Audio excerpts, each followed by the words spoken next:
Assalamu alaikum students. This is lecture 38 of forensic psychology and I am Dr. Asir Ajmal.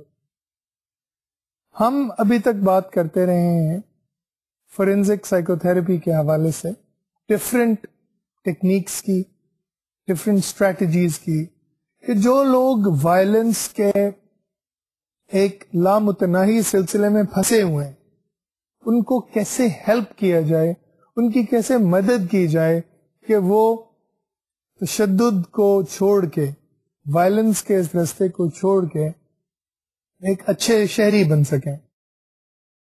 یہ اگر آپ سوچیں تو پرزنز کو ریفارم انسٹیٹیوشنز کہا جاتا ہے. ریفارم کا مطلب یہ ہے اصلاح. تو اصلاحی ادارے یا reformative institutions is a term that we use for prisons.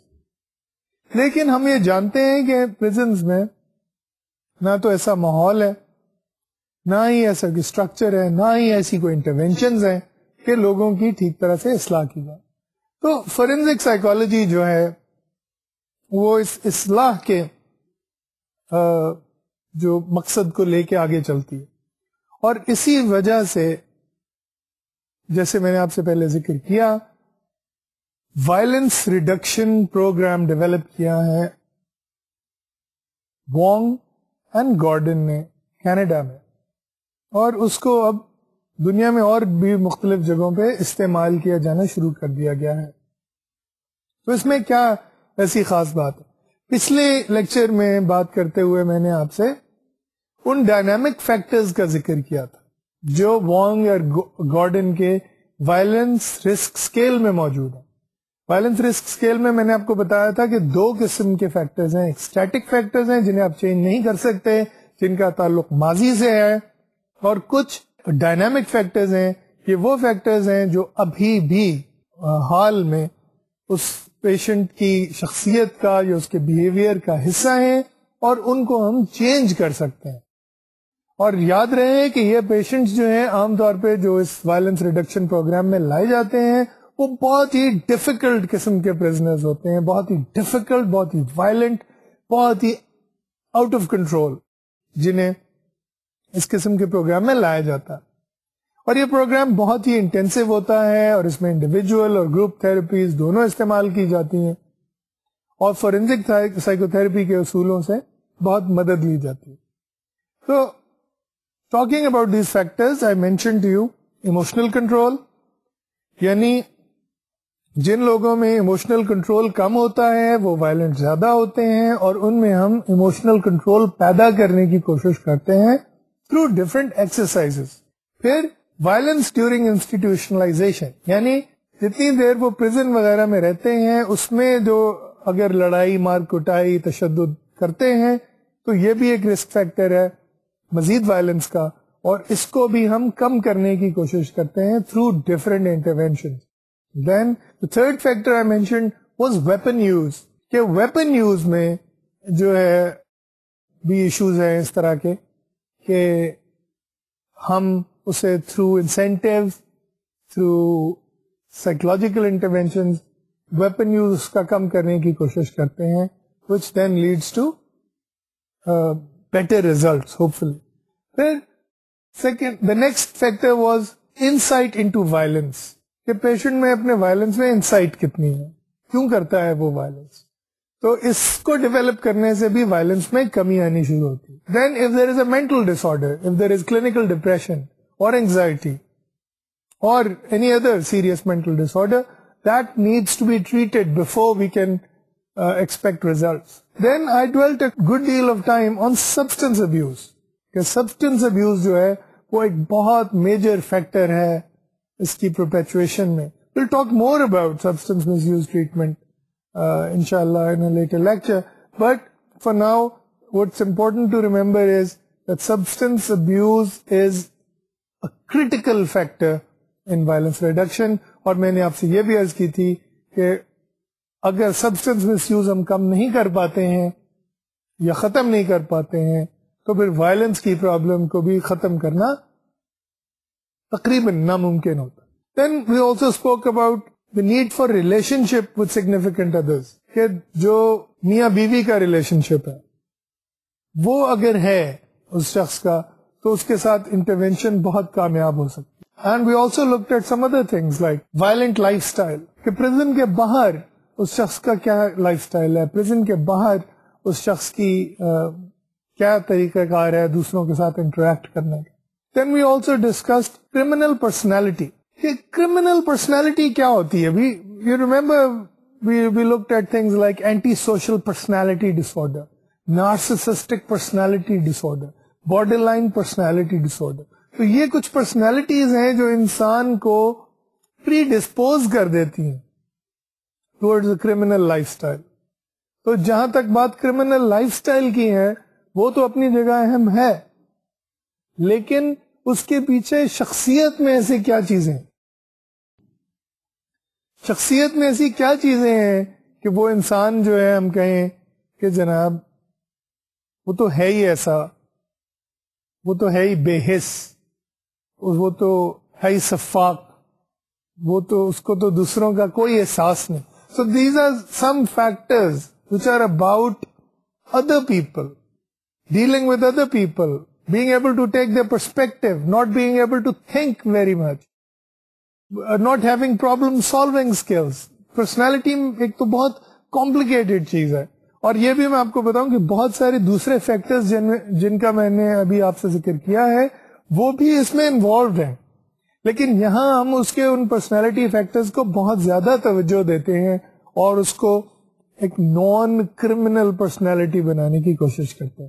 لیکن جیسے میں نے آپ سے کہا کہ ان باقی فیکٹرز کو بھی آپ دیکھیں تو they are actually contributing to this personality issue. So then we come to criminal attitude. اب اگر آپ دیکھیں تو کرمنل ایٹیٹیوڈ جو ہے وہ کرمنل پرسنالٹی کا ہی تو حصہ ہے. اگر ایک بندے کا رویہ کرمنل ہے تو یہ اس کی شخصیت سے لنکڈ ہے, الگ نہیں ہے. لیکن ہم اسے الگ کیوں ڈیل کرتے ہیں کہ ہم کچھ ایٹیٹیوڈز کو ڈیفائن کرتے ہیں اسپیسیفکلی, کہ جناب اس کا ایٹیٹیوڈ جو ہے وہ اپنے دوستوں کی طرف یہی ہے کہ جی جو کچھ ان کے پاس ہے وہ تو میرا ہی ہے یا میرا اس پہ حق ہے. تو یہ ایک ایٹیٹیوڈ ہے جس کو ہم چینج کرنا ہے, جس کو ہم نے, کیونکہ اگر ہم چینج نہیں کریں گے تو وہ کانسٹنٹلی ان دوستوں سے, ان ساتھیوں سے الجھتا رہے گا, لڑتا رہے گا ان چیزوں کے لیے جن کو وہ اپنا حق سمجھتا ہے لیکن ہیں وہ دراصل دوسرے کی. So that is why there is a need to separate criminal attitudes from criminal personality and work separately on criminal attitudes. ہاں یہ الگ بات ہے کہ جب ہم کرمنل ایٹیٹیوڈز پہ کام کریں گے اور کوئی بہتری ہوگی تو کرمنل پرسنالٹی میں بھی بہتری ہوگی. So that is one thing I want to emphasise that you know these are not very crystal clearly separated factors, ایک دوسرے کے ساتھ اوور لیپ کرتے ہیں. Then comes a very important factor and that is work ethic. Work ethic کیوں important ہے؟ Work ethic اس لیے امپورٹنٹ ہے کہ ہم نے یہ دیکھا ہے کہ جن لوگوں میں ورک ایتھک کم ہوتی ہے یا نہیں ہوتی ہے وہ عام طور پہ کرائم کی لائف کی طرف جاتے ہیں, یا ایسے یوں کہہ لیں کہ جو لوگ عام طور پہ کرائم کی طرف جاتے ہیں, کرمنل زندگی گزارتے ہیں, ان کی لائف میں ورک ایتھک کا کوئی حصہ نہیں ہوتا. ورک ایتھک ہوتی کیا؟ ورک ایتھک ہوتی ہے کہ جناب آپ کو ایک کام دیا گیا ہے, فرض کریں کہ آپ کو 6 گھنٹے کام کرنے کی تنخواہ ملتی, اور ان 6 گھنٹوں میں سے آپ 4 گھنٹے گپے مارنے میں لگا دیتے ہیں اور 2 گھنٹے کام کرتے ہیں, لیکن چاہتے یہی ہے کہ 6 گھنٹوں کی تنخواہ مل جائے. ٹھیک ہے, it's a very common problem actually. It's not necessarily linked to criminal attitude. It is quite ubiquitous. It is everywhere. But we are here talking in the context of criminal life.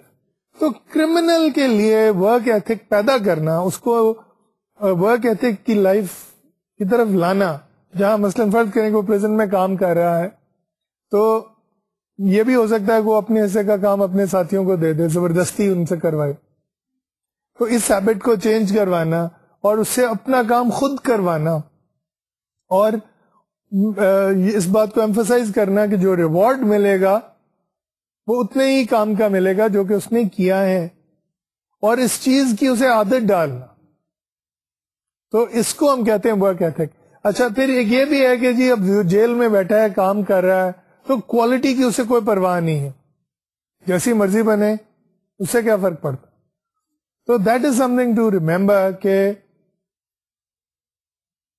Work ethic develop کرنے میں یہ بڑا ضروری ہے کہ فرض کریں وہ لکڑی کی کوئی چیز بنا رہا ہے, فرنیچر بنا رہا ہے, تو اسے اس چیز میں پرائڈ لے وہ کہ جناب میں نے بڑی اچھی کرسی ڈیزائن کی ہے, بہت اچھی, بہت صفائی سے, بہت محنت سے اس پہ کام کیا, کیونکہ وہی کام وہ بے دلی سے بھی کر سکتا ہے. تو یہ بے دلی سے بھی کام کو کرنا جو ہے وہ ورک ایتھک کی خلاف ورزی ہے. ورک ایتھک سے کیا مراد ہے؟ یعنی کام کی بھی اپنی کچھ, جسے ہم کہتے ہیں صحیح اور غلط چیزیں ہوتی, کام کرنے کا بھی کوئی معیار ہوتا ہے, اور اس معیار میں جو اہم چیز ہے وہ یہی ہے کہ اگر کام کیا جائے تو دل لگا کے کیا جائے, اور اس سے جو آپ پروڈکٹ جو بھی بنا رہے ہیں اس کی کوالٹی بہت اچھی ہو. ٹھیک ہے نا. سو دیٹ از ورک ایتھک. تو ورک ایتھک ڈیولپ کرنے سے کیا ہوتا ہے, انسان باہر کی زندگی کے لیے, جیل سے باہر کی زندگی کے لیے تیار ہو جاتا ہے. کیوں؟ باہر کی زندگی میں ورک ایتھک انسان کی بہت مدد کرتی ہے.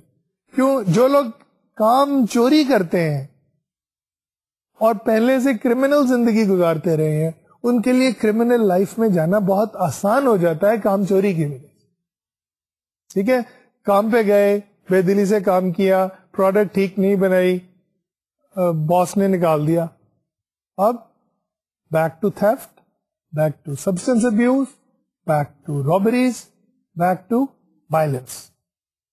تو آپ دیکھ رہے ہیں کہ کام کا اور کام کی اہمیت کو سمجھنے کا جو عمل ہے وہ کس طرح کرائم سے دور لے جاتا ہے. اور اسی طرح جو ہماری ریلیجس ٹریڈیشن میں جو عمل کی بات ہے, لوگ عام طور پہ اس دو چیزوں کو لنک نہیں کرتے. وہ اپنی نوکری کو عمل سے لنک نہیں کرتے. وہ سمجھتے ہیں کہ صدقہ خیرات جب تک نہیں کریں گے نیکی نہیں ہوتی.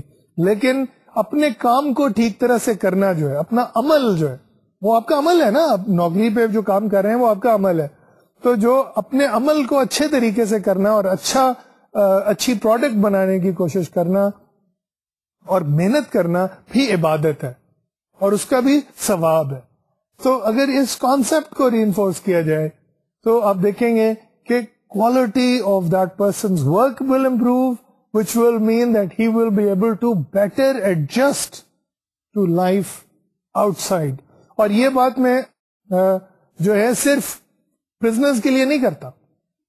I think it's very important when you're working with a client, چاہے ڈپریشن میں ہو, چاہے انزائٹی سے ہو, کہ اگر انہیں ورک ایتھک ایمفسائز کی جائے اور انہیں اس بات کا احساس دلایا جائے کہ عمل جو ہے, ایکشن جو ہے ان کا ورک جو ہے, ان کی نوکری جو ہے وہ بھی اچھے طریقے سے کرنا عبادت ہے, اور اس میں ڈنڈی مارنا اور اس میں سستی سے کام کرنا اور اس میں محنت نہ کرنا جو ہے وہ گناہ ہے.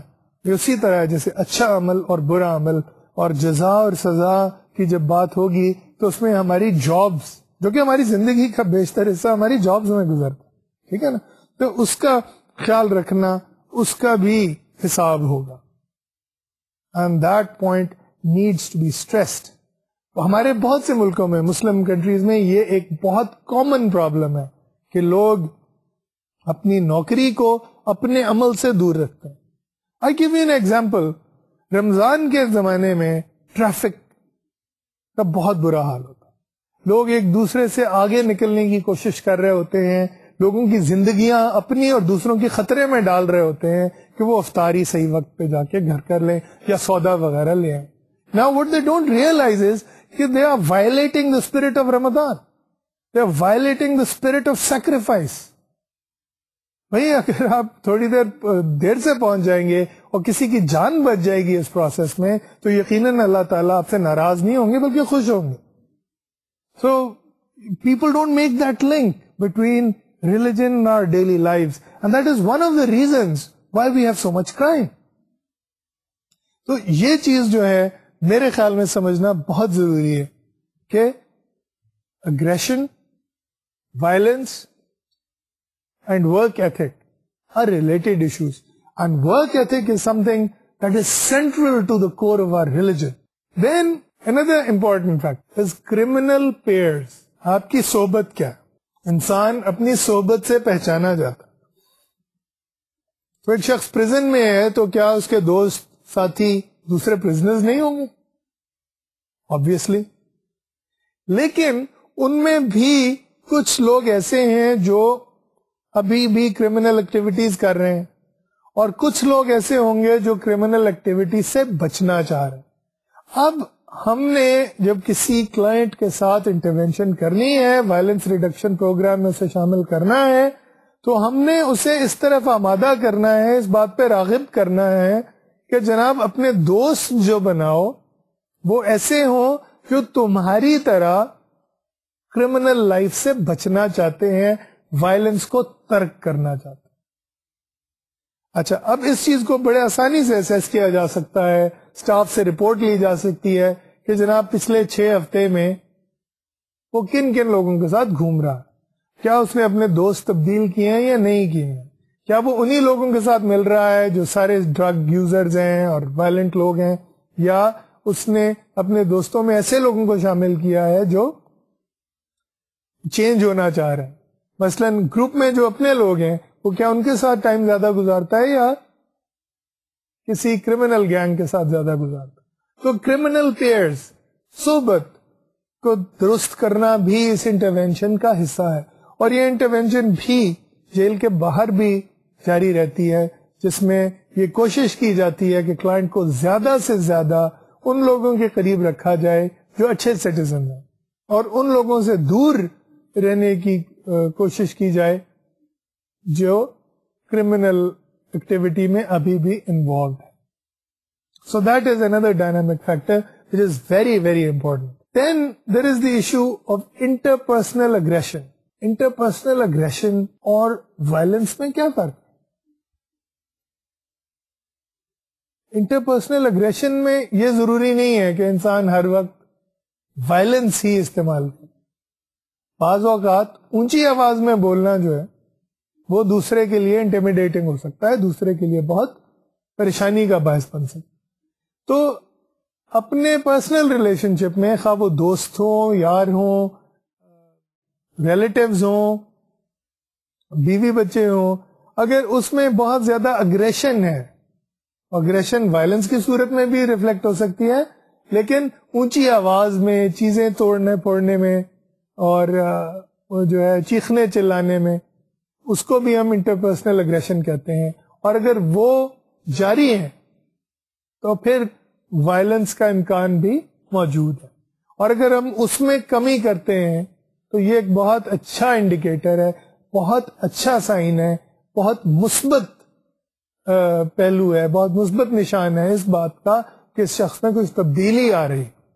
تو اگر ہم انٹرپرسنل اگریشن میں کوئی تبدیلی دیکھتے ہیں مثبت سمت میں، تو ہم یہ کہہ سکتے ہیں کہ جناب یہ صاحب بہتر ہو رہے ہیں، ان کی ٹریٹمنٹ سکسیسفل ہو رہی. Then comes the factor of community support. جب وائلنس رسک اسکیل میں نے آپ کو پڑھایا تھا تو اس میں نے اس بات کا ذکر کیا تھا. کمیونٹی سپورٹ کا مطلب یہ ہے کہ آپ نے ایک بندے کو رہا تو کر دیا جیل سے، لیکن پھر یہ نہیں دیکھا کہ جناب آگے جہاں وہ جا رہا ہے، رہنے جا رہا ہے، جہاں اس کا گھر ہے، وہاں لوگ اسے ایکسپٹ کرنے کو تیار ہیں یا نہیں. تو کمیونٹی کس قدر سپورٹ دے گی. اور بعض اوقات سائیکالوجسٹ جو ہیں وہ اس رول کو اپناتے ہیں کہ جناب اس کمیونٹی میں سپورٹ پیدا کی جائے، اور اگر نہیں ہو سکتی تو کلائنٹ کو آمادہ کیا جائے کہ وہ کسی ایسی جگہ سیٹل ہو جہاں کمیونٹی میں اسے سپورٹ مل سکے. So these are all very interesting aspects of forensic work. اور اس میں عام طور پہ سوشل ورکرز کی مدد بھی لی جاتی ہے، اور کیا یوں جاتا ہے کہ جناب فیملی سے پہلے میٹنگ کی گئی، انہیں بتایا گیا کہ جناب یہ شخص جو ہے اتنے مہینے اس کی ٹریٹمنٹ ہوئی ہے، اتنے سال اس نے جیل میں گزارے ہیں، اس نے فلاں فلاں باتوں سے اپنا بیہیویئر امپروو کیا ہے، لیکن کچھ چیزوں کا آپ لوگوں کو خیال رکھنا ہے. اور وہ یہ چیزیں ہیں مثلاً کہ سائیکالوجسٹ کے پاس اس کی جو ویکلی وزٹ ہے وہ مس نہ ہو، اور جن ایشوز پہ پہلے پاس میں کانفلکٹ اٹھتا رہا ہے ان کو اوائڈ کیا جائے, ان کو ریزالو کیا جائے. بعض اوقات سائیکالوجسٹ جو ہے وہ فیملی کو بھی اس تھراپی کا حصہ بنا لیتا ہے, اس ٹریٹمنٹ کا, کیونکہ پرابلم آخرکار شروع تو فیملی سے ہی ہوئے تھے. تو we try and incorporate the family into the treatment as well, especially when we are releasing the person. تو اس میں پھر یہ ہوتا ہے کہ کمیونٹی سپورٹ کو انشور کرنا بڑا ضروری ہے.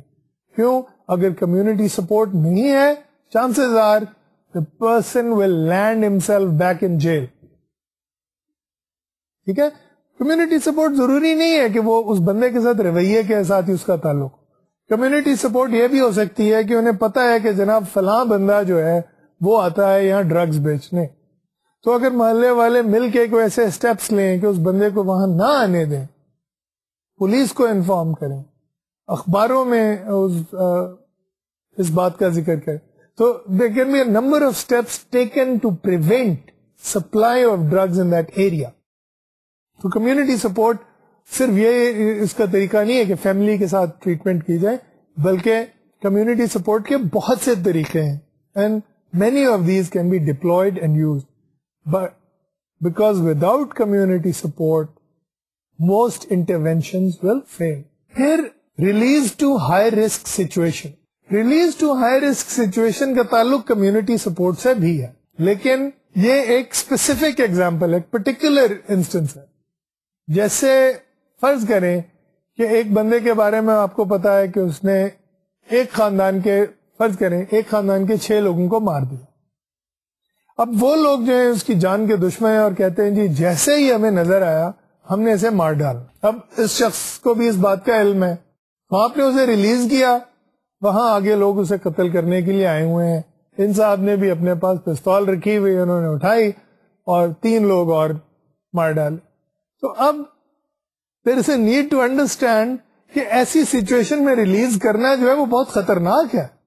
ٹھیک ہے, اس بندے کی سینٹینس کا ٹائم پورا ہو گیا ہے, لیکن how about taking practical steps to ensure کہ یہ نہ ہو کہ ادھر آپ رہا کریں, وہاں پہ لوگ اس کی گردن پکڑنے کے لیے کھڑے. ٹھیک ہے, I was personally involved in several treating several cases where people had threatened to kill the client upon release.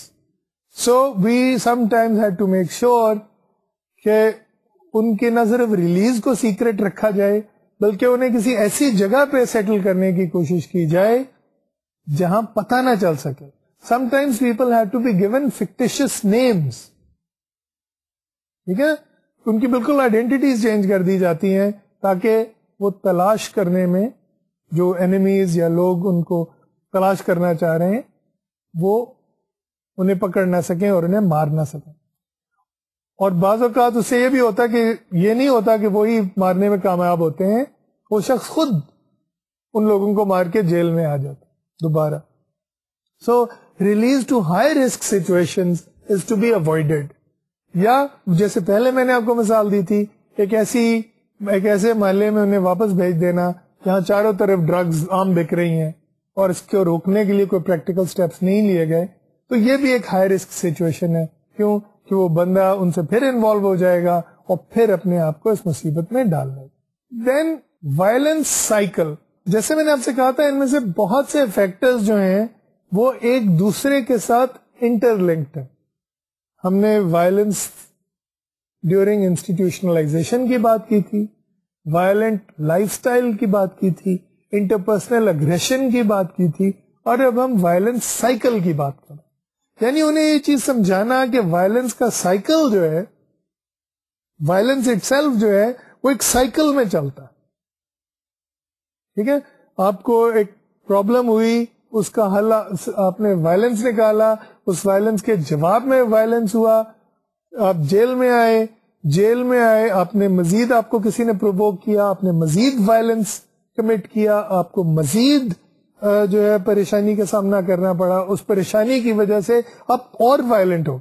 So it's a violence cycle that happens throughout one's life span. تو اس violence cycle کو break کرنا بڑا ضروری ہے, اور اس کی break کے لیے وہ ساری کوششیں جو ہم وائلنس کو کم کرنے کے لیے کرتے ہیں وہ کرتے رہیں گے, لیکن important thing is to make the client realize that it is a cycle of which he has become a part, اور اس سائیکل میں سے اپنے آپ کو نکالنا. Then the next factor is very important, اور اس فیکٹر کا پرسنالٹی جو ہم نے بات کی تھی، کرمنل پرسنالٹی اور کرمنل ایٹیٹیوڈ، اس سے بہت گہرا تعلق ہے، اور وہ ہے امپلسیوٹی. امپلسیوٹی کا مطلب ہے کہ جس کام کو بھی آپ کا دل کرے اسے فوراً کر ڈالنا بغیر سوچے سمجھے. یعنی آپ بیٹھے ہیں، آپ کا دل کیا کہ جناب کوئی چاکلیٹ پڑی ہے، میں چاکلیٹ کھانا چاہ رہا ہوں، تو چاکلیٹ اٹھا کے کھا لوں، اس میں کیا بات. لیکن ساتھ ہی آپ سوچیں کہ آپ ڈائٹ کر رہے ہیں اور آپ بڑی دیر سے کوشش کر رہے ہیں کہ آپ اپنا وزن کم کریں، تو آپ کے راستے میں سب سے بڑی رکاوٹ جو ہے وہ یہ امپلسیوٹی. جو دل کیا، ابھی ذرا میرا دل کر رہا ہے کہ بہت سے سیخ کباب کھائے جائیں، تو وہ دل تو کر رہا ہے اور وہ آپ اسی وقت آرڈر کر لیتے ہیں یا جا کے منگوا لیتے ہیں یا دکان پہ جا کے کھا لیتے ہیں. تو کیا ہو رہا ہے، آپ نے اپنی امپلس کو فالو کیا، اور جو آپ نے ارادہ کیا ہوا تھا کہ جناب میں نے گوشت کم کھانا ہے یا فیٹس کم کھانی ہے یا میٹھا کم کھانا ہے، وہ سارے جو ارادے ہیں وہ خاک میں مل جاتے ہیں، اور آپ کی جو اس وقت امپلس ہوتی ہے، موقع پہ جو آپ کی خواہش ہوتی ہے، وہ پوری کرنے میں آپ لگ جاتے. اسی طرح امپلسیوٹی ری ایکٹیو بھی ہوتی ہے. جیسے ایک مثال میں آپ کو اکثر دیتا رہا ہوں کہ کوئی آپ کو کوئی گالی نکالے اور اس گالی کے جواب میں آپ دوسرے پہ حملہ کر دیں.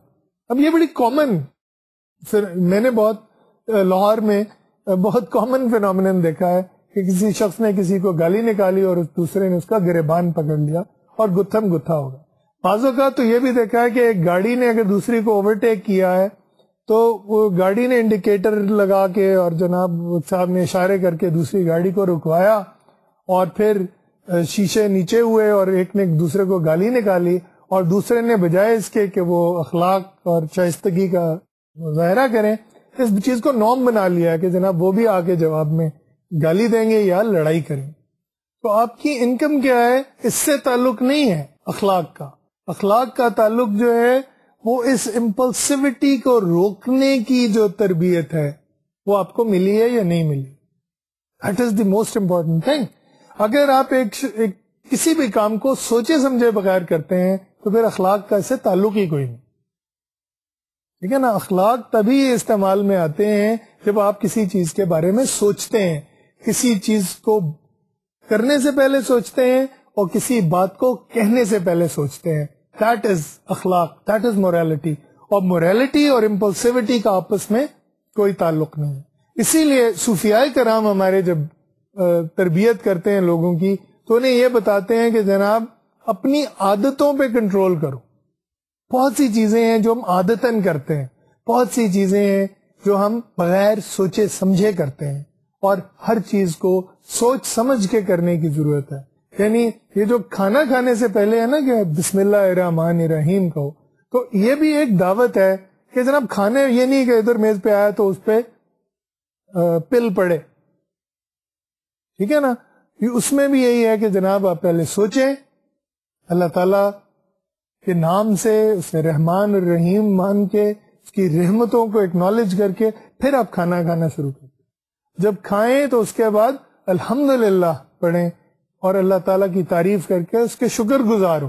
یہ جو آئیڈیاز ہیں ان میں بہت گہرا وزڈم ہے، بہت دانائی ہے، اور وہ دانائی جو ہے وہ اسی وجہ سے نہیں کہ یہ اللہ تعالیٰ کی طرف سے ہمیں یہ آئی ہیں باتیں.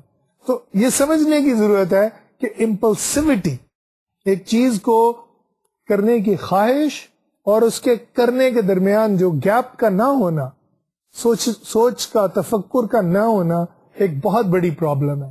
امپلسیوٹی کی وجہ سے اکثر کرائمز ہوتے ہیں. آپ کو کوئی چیز پسند آئی، آپ نے اٹھا لی، یہ نہیں سوچا کہ کسی دوسرے کی ملکیت. آپ کے دل میں خیال آیا، اس پہ عمل کر ڈالا بغیر سوچے ہوئے کہ یہ صحیح ہے یا غلط، اور اس خیال کو فالو کرنے کے لیے آپ نے پھر اور بہت سی غلط باتیں کی، تو یہ بھی امپلسیوٹی کا حصہ. تو امپلسیوٹی کو ہم کنٹرول کیسے کرواتے ہیں؟ In psychological treatment impulsivity control is a very important factor, and yet it is astonishingly simple. اگر آپ سوچیں کہ impulsivity کو کنٹرول کرنے میں، جیسے میں نے آپ کو مثال دی تھی کہ ایک شخص کو چاکلیٹ بہت پسند ہے، اس کے آگے چاکلیٹ رکھ دی جائے اور کہا جائے کہ جناب آپ یہ کھائیں گے آج، ٹھیک ہے، لیکن اس گروپ کو ختم ہونے کے بعد آپ کھائیں گے، ٹھیک ہے. اب کیا ہوا، ہم نے اس کے سامنے چاکلیٹ رکھی، ہمیں پتا ہے کہ اسے چاکلیٹ پسند ہے، اس کا دل کر رہا ہے کہ وہ فوراً اٹھا کے اسے کھانا شروع کر دے. ہم کہتے ہیں جناب آپ ذرا تھوڑی دیر سے ڈیلے کریں گے. کیوں؟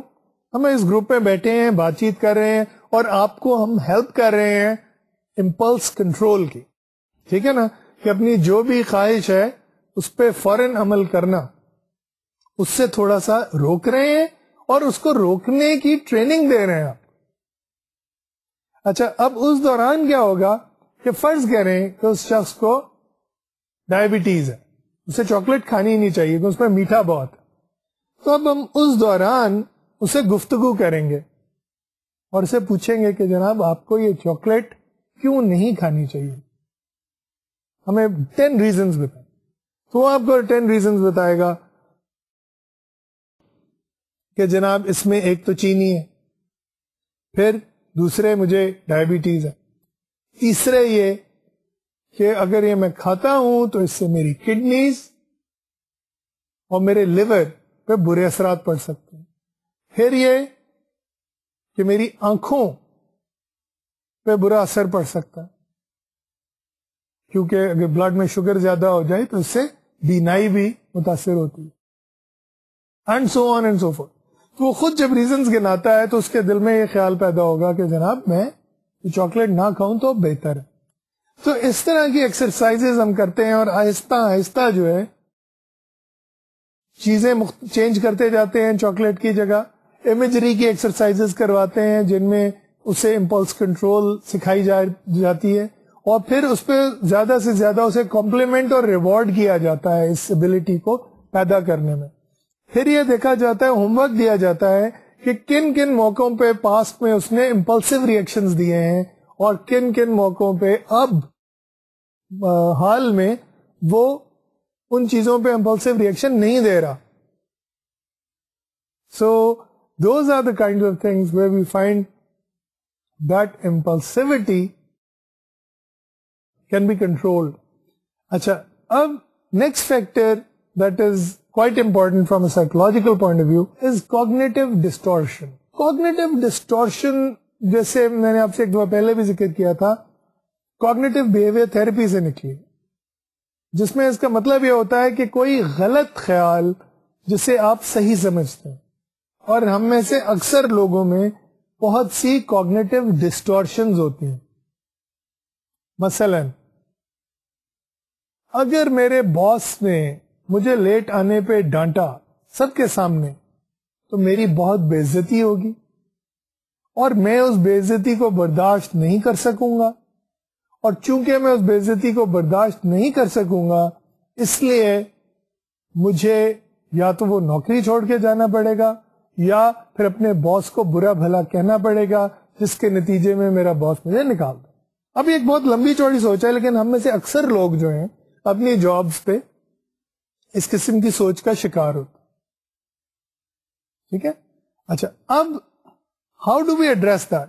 اس میں سب سے بڑی بات جو ہے وہ یہ ہے کہ جناب اگر میں لیٹ آیا ہوں تو میرا باس کا مجھے ناراض ہونا اس کا حق ہے. یہ ہے اس کوگنیٹو ڈسٹورشن کو تھوڑا سا چینج کرنا. اور اگر وہ مجھے میرے لیٹ آنے پہ ڈانٹتا ہے ایک حد تک، چاہے سب کے سامنے، یہ بھی اس کا حق ہے اور اس میں میری کوئی بے عزتی نہیں ہے کیونکہ میں نے ایک غلطی کی ہے، اور چونکہ میں نے غلطی کی ہے اس لیے باس کا فرض ہے، حق بھی نہیں ہے، اس کا فرض ہے کہ وہ مجھے اس بارے میں کوئی نیگیٹو بات کہہ دے. اور اگر آپ اس طرح سوچیں تو نہ آپ کی اس کے بعد نوکری چھوٹے گی، نہ آپ سوچیں گے کہ آپ کی بے عزتی ہوئی ہے، نہ آپ سوچیں گے، نہ آپ باس کو جواب میں برا بھلا کہیں گے، نہ وہ آپ کو سیک کرے. تو بہت ساری پرابلمز جو ہیں ہم اپنے لیے کریٹ کر لیتے ہیں، دوسروں کے لیے کریٹ کر لیتے ہیں کوگنیٹو ڈسٹورشنز کے ذریعے. اچھا، اب یہ کوگنیٹو ڈسٹورشن ضروری نہیں ہے کہ آپ میں ہی ہوں، دوسرے لوگ کئی دفعہ پرووک کر دیتے ہیں ان کوگنیٹو ڈسٹورشنز کو کے ذریعے آپ کو. مثلا آپ آئے، باس نے آپ کو ڈانٹا، بھئی لیٹ کیوں آئے ہو، آئندہ لیٹ نہیں آنا. صرف اتنی سی بات کی، کوئی گالی نہیں نکالی، کوئی ایسی بات نہیں کی کوئی شرم کرو وغیرہ، کچھ نہیں کہا. اب لیٹ کیوں آئے ہیں، آئندہ لیٹ مت آئیے گا. ٹھیک ہے. اب ایک دوست آتا ہے، یار بےزتی ہو گئی نا تیری. اچھا، اب یہاں پہ ضرورت ہے کہ اس دوست کو بھی کریکٹ کیا جائے کہ نہیں جی، اس میں کوئی بے عزتی کی بات نہیں ہے، میں لیٹ آیا ہوں، باس کا فرض بنتا ہے، اس نے مجھے کوئی گالی گلوچ نہیں کی، کوئی تانا نہیں دیا، کوئی برا بھلا نہیں کہا، تو کوئی بے عزتی نہیں ہے. اور پھر وہ جو سارا سلسلہ تھا کہ چونکہ بے عزتی ہو گئی ہے اس لیے اب مجھے فلاں کرنا پڑے گا، وہ سارا سلسلہ نہیں چلے گا. اکثر اوقات جو وائلنس ہے وہ ان ڈسٹورشنز کی وجہ سے آتا ہے. گالی کی مثال لے لیجئے، ایک شخص نے آپ کو گالی دی. اب آپ یہ سوچتے ہیں کہ جناب اچھا، اگر تو اگر آپ اکیلے کھڑے ہیں تو آپ یہ سوچتے ہیں کہ اگر میں نے اسے اب تھپڑ نہ مارا تو یہ مجھے آئندہ بھی گالی دے گا. یہ کوئی ضروری نہیں. ٹھیک ہے نا. آپ اسے کہہ سکتے ہیں کہ بھئی یہ گالی گلوچ مجھے پسند نہیں ہے، مت کیجیے. فائن. اگر آپ پبلک میں ہیں اور اس نے گالی دی تو اب آپ سوچتے ہیں کہ جی ان سب لوگوں کے سامنے میری بے عزتی ہوئی ہے اور اب جب تک میں اسے سبق نہیں سکھا لوں گا مجھے چین نہیں آئے. یہ ایک کوگنیٹو ڈسٹورشن.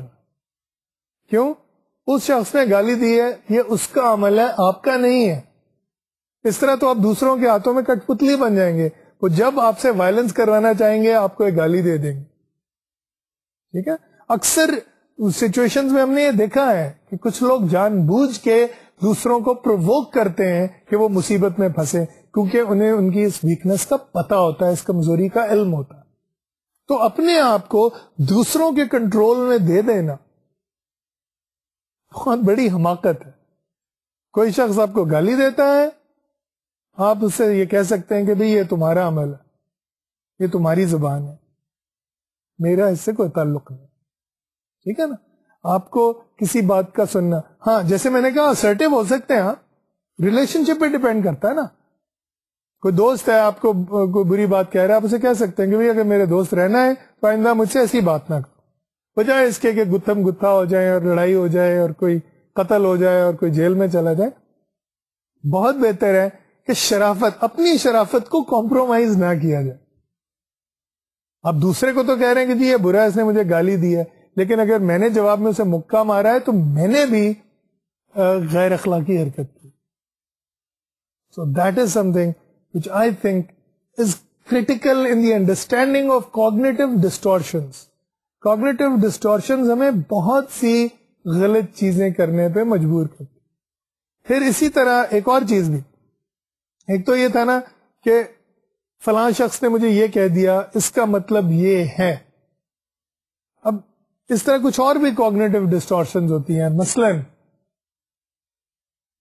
آج جب بات کر رہے تھے تو فلاں شخص نے مجھے مسکرا کے نہیں دیکھا، یا میں نے جب کلاس میں، اب اسٹوڈنٹ فرض کریں، اب ٹیچر سے آپ نے سوال پوچھا ہے تو ٹیچر نے کہا کہ بھئی یہ سوال احمقانہ ہے، آپ پچھلے لیکچر میں نہیں آئے تھے، آپ کو پتا ہونا چاہیے. تو کوئی ایسی بات کہہ دی ہے. اب اس پہ بعض لوگ تو جیسے میں نے کہا کہ غصے میں آ جاتے ہیں، یا یہ ڈسٹورشن ہوتی ہے کہ میری بے عزتی ہو گئی. کچھ لوگوں کے دوسری طرح کی کوگنیٹو ڈسٹورشن ہوتی ہے جس میں وہ اداس ہو جاتے ہیں. وہ یہ سوچتے ہیں کہ مجھے واقعی کچھ نہیں آتا، میں بہت ہی کمتر، بہت ہی گھٹیا، بہت ہی بیکار قسم کا انسان ہوں اور مجھے زندہ رہنے کا کوئی حق نہیں ہے، اور وغیرہ وغیرہ. اپنے آپ کو دکھ درد کی ایک کہانی میں ڈال لیتے ہیں. تو یہ ایک اور طرح کی کوگنیٹو ڈسٹورشن، اس کو صرف وہیں رہنے دینا چاہیے. ٹھیک ہے جی، آج میں نے ایک سوال پوچھا، ٹیچر کا شاید موڈ اچھا نہیں تھا، اور موڈ اچھا تھا تو شاید میں نے کوئی غلط بات کہہ دی تھی، لیکن اکثر اوقات میں ایک اچھا اسٹوڈنٹ ہوں، اور صرف اس بات سے مجھے دل برداشتہ نہیں ہونا چاہیے یہ میں آپ سے عرض کروں یہ دونوں چیزیں جو میں نے بہت زیادہ دیکھی اپنی سوسائٹی میں کہ ایک صاحب کو صرف یہ کہا کہ جناب ہم آپس میں بات کر رہے ہیں کچھ لوگ، تو وہ بیچ میں خواہ مخواہ دخل دے رہے، تو ان سے صرف پولائٹلی کہا کہ دیکھیں ہم آپس میں بات کر رہے ہیں، آپ بیچ میں پلیز نہ بات کی. اب اس بات سے وہ اتنے ناراض ہوئے کہ ان کی اس کے بعد ہم نے شکل بھی نہیں. تو بعض اوقات جو ہیں وہ لوگ کچھ ایسی چیزوں کو دل پہ لے لیتے ہیں، that is a cognitive distortion. یعنی وہ یہ سمجھتے ہیں کہ یہ جو چیز میرے ساتھ ہوئی ہے وہ بہت بری ہوئی ہے اور اس سے بری چیز کوئی ہو ہی نہیں سکتی، اور دیٹ از رانگ. obviously اسے بہت سی زیادہ بری چیزیں ہو سکتی ہیں. ہاں یہ ہے انکنوینئنٹ ہے، غلط بات ہے، ہو سکتا ہے کہ دوسرے نے غلط بات بھی کر دی، یہ بھی تو ہو جاتا ہے نا، دوسرے نے واقعی زیادتی کر دی ہو، باس نے واقعی بے عزتی کر دی، لیکن اس کو اس سے یہ سمجھنا کہ بس جی تباہی آ گئی، بربادی ہو گئی، اس سے بری چیز مجھ سے آج تک نہیں ہو سکتی، میرے ساتھ آج تک کسی نے ایسے بات نہیں کی، میں تو چھوڑوں گا نہیں، یا مجھے زندہ رہنے کا کوئی حق نہیں ہے. وہ جیسے اکثر اوقات ہم اخباروں میں پڑھتے ہیں تو مجھے کئی دفعہ ہے تو سنجیدہ بات، مجھے کئی دفعہ ہنسی آ جاتی ہے کہ لوگ کیسے ان باتوں کو بلیو کر لیتے ہیں کہ جیسے ہے نا کہ نوکری نہ ملنے پہ دل برداشتہ ہو کے بچوں کے گلے کاٹ دی اور خودکشی کی. فار گاڈ سیک، نوکری نہ ملنے پہ کون اپنے بچوں کا گلا کاٹتا ہے اور اپنے خودکشی کر لیتا. لوگ بہت زیادہ تکالیف برداشت کر لیتے ہیں، اس سے بھی زیادہ نوکری نہ ملنا کیا بات، بہت زیادہ تکالیف برداشت کر لیتے ہیں اور خودکشی نہیں کرتے. تو کئی دفعہ ہمارے میڈیا کو بھی یہ سمجھنے کی ضرورت ہے کہ اس قسم کی سٹوریز نہ چلایا کریں. اور یہ تو کلیئرلی بندہ جو ہے اس کے پاس کوئی سائیکولوجیکل اویئرنیس ہی نہیں تھی، یا وہ شدید کسی ڈس آرڈر کا شکار تھا جو اتنا بڑے وائلنٹ ایکٹ پہ مجبور ہوا. تو یہ چیز سمجھنا ضروری ہے کہ کوگنیٹو ڈسٹورشنز ہوتی ہیں کہ نوکری نہ ملی دیر فور خودکشی. کیوں نوکری نہ ملنا کیا ہے؟ Is that the end of the world? کیا لوگ زندہ نہیں رہتے، کوشش نہیں کرتے، اسٹرگل نہیں کرتے؟ یہ چیز ہے which I think is important in our society for people to understand. بہت زیادہ سمپلیفائی کر دیا ہم نے، اور یہ ساری کوگنیٹو ڈسٹورشنز ہیں، تھاٹ ڈس آرڈرز ہیں، تھاٹ کے پرابلمز ہیں کہ ہم ایک پرابلم کا حل سمجھتے ہیں بس یہی ہے، ہاں جی میں نے ایم اے کیا ہے، مجھے نوکری نہیں ملے گی تو میں خودکشی کر. Aren't there 1,000 other options available to you? You know, I fail to understand sometimes how people give in to these cognitive distortions. شاید اسی لیے کہا جاتا ہے کہ علم جو ہے اس کا استعمال بھی آنا چاہیے انسان. تو علم حاصل کر لینا ہی کافی نہیں ہے، اس کا اطلاق اپنی شخصیت پہ کرنا بہت ضروری ہے. And that is something that I think, I personally feel that there are so many things that people learn. اب انگلش لٹریچر پڑھا ہے کسی نے، یا فلسفی پڑھی ہے، یا ایتھکس پڑھی ہے بی اے میں، تو وہ صرف یہ ہے کہ جناب سبجیکٹ کو پڑھا، رٹا لگایا، امتحان میں لکھ دیا، پاس ہو گئے. There is no understanding that all of these subjects have something to do with human beings. And that is why when I read about these things that talk about, you know, cognitive distortions governing us, تو مجھے تھوڑی سی پریشانی ضرور ہوتی ہے، اور یہ خیال ہوتا ہے کہ جناب ہمارے اسکولز میں، ہمارے کالجز میں perhaps there is a need to understand education better and to teach things in a better way. لیکن یہ ہم ایک ٹینجنٹ پہ نکل جائیں گے، اس پہ جانے کی بجائے I want to come back to the idea that cognitive distortions are very common. ہمارے معاشرے میں cognitive distortions بہت کامن ہیں. ایسی سوچیں جو چیزوں کو ہم ڈیزاسٹرز میں یا تباہی و بربادی میں یا غضب ہو گیا، طوفان آ گیا، قیامت آ گئی، ان چیزوں میں ٹرانسلیٹ کر لیتے ہیں. ٹھیک ہے نا؟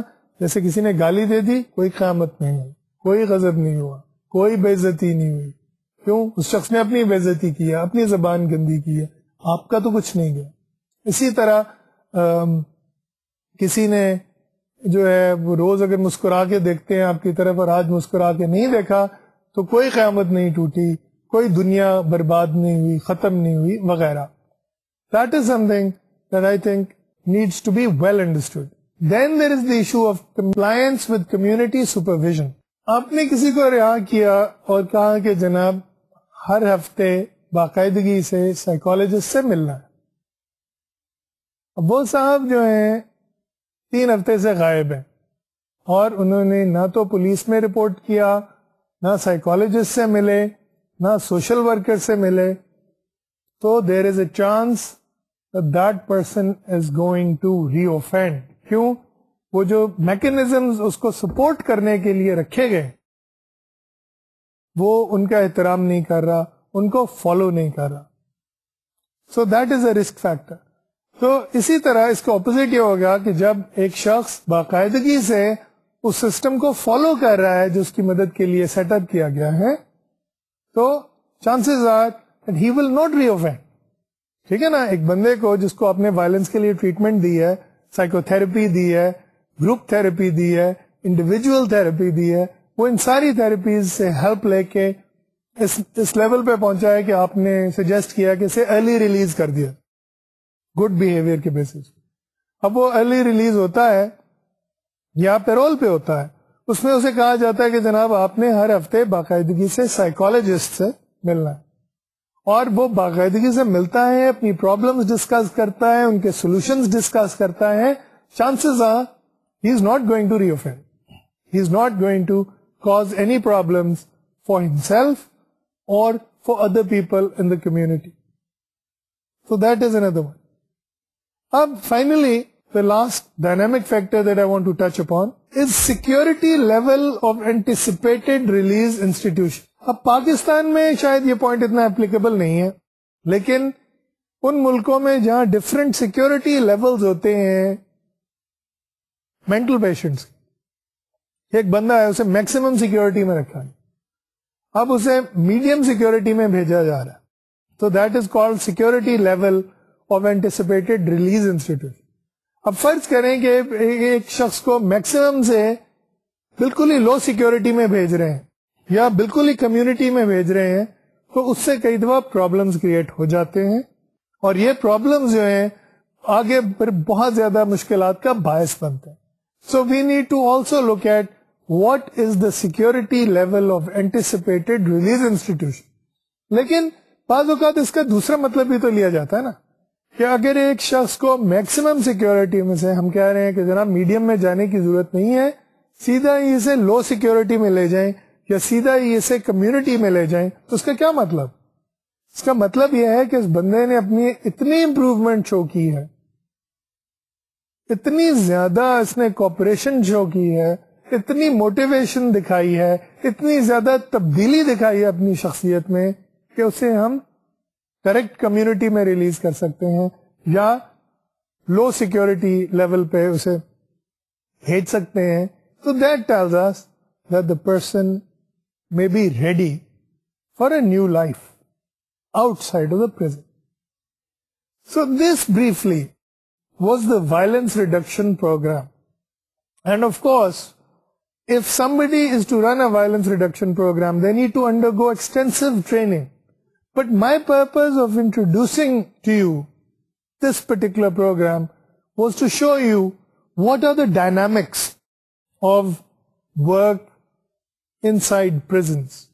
ایک فورینزک سائیکالوجسٹ جب پرزن میں کام کرتا ہے تو وہ کون کون سی چیزوں کو سامنے رکھے تو اس کے پیشنٹ میں تبدیلیاں آ سکتی ہیں. اور جو یہ چیز ہے نا کہ صرف جانا ایک سائیکالوجسٹ کا پرزنر کی باتیں سن کے اسے مشورے دے کے واپس آ جانا, that is not considered good forensic therapy. ٹھیک ہے نا, پرزنر کا صرف ڈپریشن دور کرنا ہی مقصد نہیں ہے, اس کی صرف انگزائٹی کا حل کرنا ہی مقصد نہیں ہے, اس کو وائلنس کو ٹریٹ کرنا ہے as if it is a disease. میں نے آپ کو یاد ہوگا بہت پہلے جب میں سائیکولوجیکل ماڈلز آپ سے ڈسکس کر رہا تھا تو میں نے آپ سے بات کی تھی کہ کچھ سائیکولوجسٹ جو ہیں وہ وائلنس کو اور کرائم کو ہی ایک ڈیزیز کی طرح ٹریٹ کرتے ہیں. ہاں میں یہ کہوں گا کہ میں اسے ڈیزیز تو نہیں سمجھتا, لیکن پھر بھی ایک ایسا فینومینن ضرور سمجھتا ہوں جسے چینج کیا جا سکتا ہے. So it may not be a disease that is to be treated, but it could be a personality factor that can be modified, that can be changed, and a person can be helped to transform himself. And in this process of transformation, we can find that we may have the greatest reward as psychologists. Now let's sum up our discussion of violence reduction program. سب سے پہلے اس میں کیا چیز اہم تھی؟ وہ یہ کہ ہم جو لائف سٹائل کے ڈائنامک فیکٹرز، جو ایسے فیکٹرز ہیں جنہیں چینج کیا جا سکتا ہے، ہم ان پہ توجہ دیتے. اب تک جو تھی وائلنس ریڈکشن پروگرام سے پہلے توجہ ان فیکٹرز پہ ہوتی تھی جو سٹیٹک ہوتے تھے. بھئی اس شخص نے کتنے جرم کیے، مثلا اگر ایک شخص نے 10 جرم کیے ہیں تو وہ زیادہ لائکلی ہے وائلنس کرنے کا جس نے بنسبت اس کے جس نے 3 جرم کی. تو اس طرح کی باتیں ہوتی ہیں، مگر دیٹ واز ناٹ ہیلپ فل. تو وائلنس ریڈکشن پروگرام نے کیا کیا کہ ڈائنامک فیکٹرز کو ایڈریس کیا، وہ چیزیں جو ہم چینج کر سکتے ہیں ان کو چینج کرنے کی کوشش. پھر یہ اویئرنیس کہ this is an extremely difficult client group, that they have very little motivation to change, ان کی کوئی خواہش، کوئی آرزو نہیں ہے چینج ہونے کی. There is lack of trust between the therapist and the client, کیونکہ تھراپسٹ کو وہ اسٹیٹ کا ملازم اور انہی کا ایجنٹ سمجھتے ہیں. دیر از لیک آف ریپور، اور ان لوگوں میں نہ تو ریلیشن شپ کی کوئی سکلز ہیں، نہ ہی کوئی ایبلٹیز ہیں. ان سارے چیلنجز کو سامنے رکھتے ہوئے تھراپسٹ کو کلائنٹ کے ساتھ کام کرنا پڑتا ہے وائلنس ریڈکشن پروگرام میں. سو that is why it is so difficult, yet that is what makes it also very rewarding. جب ان لوگوں میں مشکل اور بہت ہی جسے کہتے ہیں نا بہت ہی عادی قسم کے جو وائلنٹ لوگ ہیں ان میں جب ہم چینج دیکھتے ہیں تو it also becomes very very rewarding. So I hope that those of you who decide to take up a forensic career do so with the intention of helping these people and will inshallah do a very good job. But remember, it is a very difficult job. Khuda Hafiz.